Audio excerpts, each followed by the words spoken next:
All right, let's go to the board. State of play, Iran, July 2026. The Operation Epic Fury, launched February 28, joint U.S.-Israeli strikes, sold to the American people as a matter of days. Duration on the ground, 67. The cost, $34 to $42 billion. The Pentagon still hasn't settled the final number. That's not a rounding error, that's a $9 billion gap in the books. The casualties, 17 American soldiers killed in action, 1 U.S. contractor, 548 wounded, 40 Israeli soldiers died. The ceasefire, signed June 17, 14-point memorandum of understanding, declared a victory. It was held for 3 weeks. The collapse, early July. Iran allegedly strikes 3 commercial vessels in the Strait of Hormuz. The president declares the ceasefire, quote, over. Unquote. The U.S. hits approximately 90 Iranian targets. Iran responds. American bases in Kuwait and Bahrain take direct fire. The wild card, Ayatollah Khamenei dies. Funerals fills the streets of Tehran. Succession questions everywhere. Regime stability unknown. Where we sit right now, negotiators are back in Oman. Mediators shuttling between rooms. Oil at $112 a barrel. No permanent deal in sight. Ceasefire 2.0 held by a thread. That's the board. That's not spin.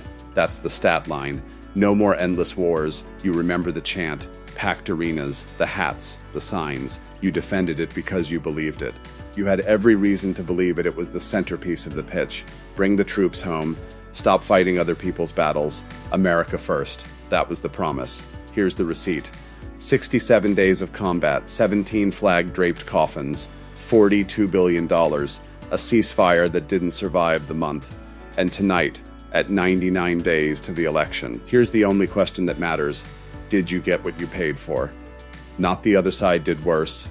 Not is the media being unfair. Not do you still like the guy. Did you get what you paid for? If you can't answer that with a clean yes and a straight face, your compass just moved. Let's take the reading. 4 questions. 0 to 10. 0 means not at all. 10 means absolutely. No one sees your score. This is between you and the compass. Question 1.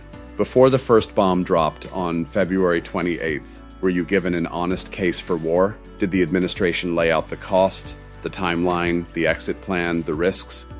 Or were you sold a quick win that turned into 67 days, 17 dead Americans, and $42 billion with no endpoint? 0 to 10. Question 2.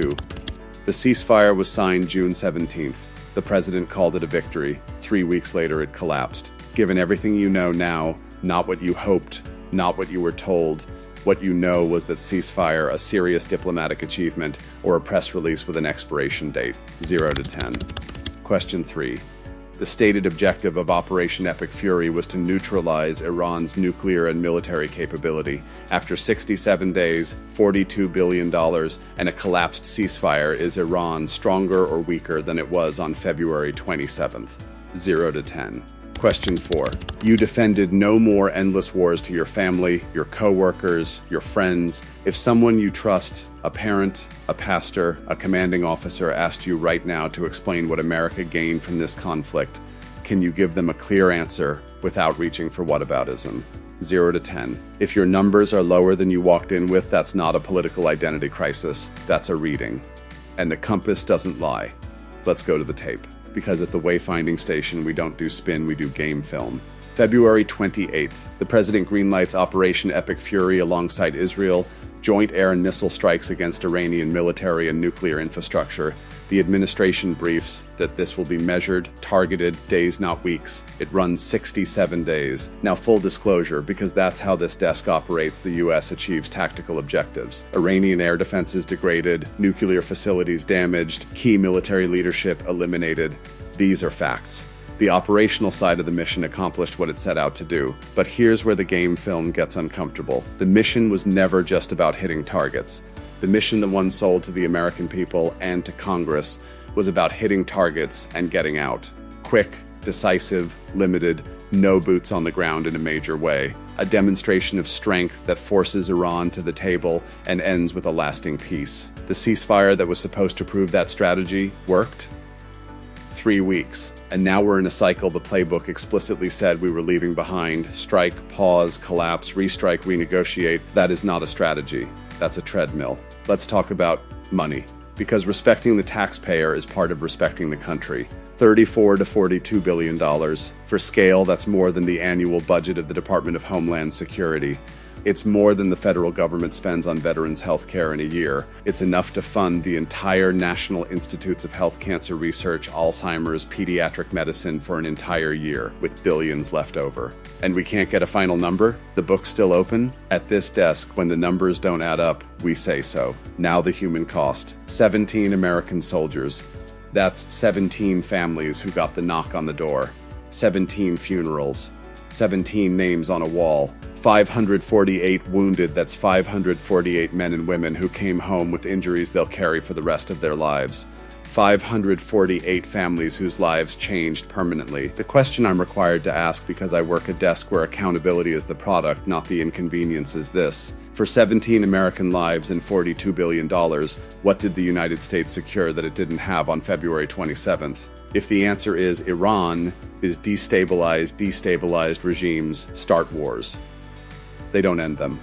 If the answer is Khamenei is dead, he died after the ceasefire collapsed, not during the operation. If the answer is negotiations are ongoing, negotiations were supposed to be the result of the operation, not the excuse for why it hasn't ended. I'm not asking you to become a foreign policy analyst. I'm asking you to apply the same standard you would apply to a contractor who said the job would take 3 days, ran 9 weeks over schedule, charged you 42 grand instead of the estimate, and then told you the work might need to be redone next month. You'd fire that contractor. You wouldn't make excuses for him. All right, film's over. Now we train. Because watching the tape doesn't help if you don't know what to look for. At this desk, we give you the tools to read the game yourself. Upgrade 1, the promise to receipt gap. Every military action comes with a sales pitch. Timeline, cost, objective, exit strategy. Write those 4 things down before the bombs drop. Then, when it's over, put the actual numbers next to them. Promise, days. Receipt, 67 days. Promise, limited engagement. Receipt, 2 rounds of strikes across 2 separate conflicts. Promise, durable peace. Receipt, 3-week ceasefire. The gap between the promise and the receipt does not spin. It's data. Train yourself to measure it. Upgrade 2, the contractor test. Take the decision maker, remove the flag, the podium, the rallies. Imagine he's a contractor you hired to renovate your kitchen. He said 3 days, it's been 9 weeks, the bill is 5 times the estimate, the work might need to be redone. What do? You hold him accountable. Or you fire him. Now put the flag back. Same facts. Is your reaction different? If it is, that's not patriotism. That's a bias blind spot. And bias blind spots get people killed. Upgrade 3, the what did we buy? Audit every war, every operation, every foreign intervention. Ask one question in the aftermath. What did my country purchase with the blood and treasure it spent? Not what we destroy. What did we buy? A stable peace? A lasting deterrent? A stronger negotiating position that holds? Or did we buy a temporary pause and a promise to try again? If you can't answer that question in 2 sentences without reaching for excuses, the operation failed. Not the soldiers. The decision makers. Upgrade 4, the standard calibration. This is the one that separates professionals from fans. Fans cheer for the jersey. Professionals evaluate the play. Here's the calibration drill. Take every decision made in this conflict, the timeline. The cost overruns, the ceasefire that collapsed, the bases that took fire. Now swap the name on the desk. Put a Democrat in the Oval Office. Same facts, same outcomes. Does your reaction change? If it does, you're not evaluating the play. You're cheering for the jersey. And in this station, we train professionals. These 4 upgrades are not about making you switch teams. They're about making you impossible to fool by anyone on any side ever again.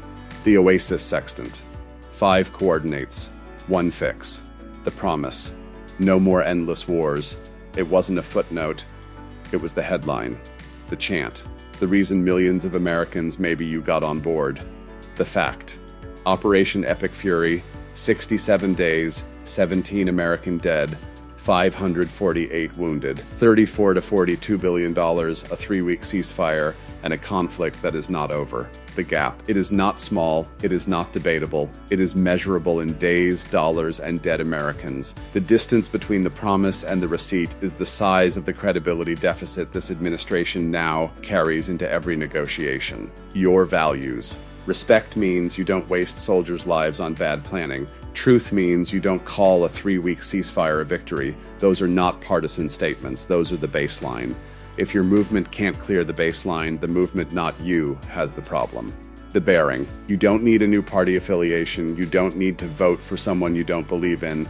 What you need is to stop grading your own side on a curve. Demand the receipt.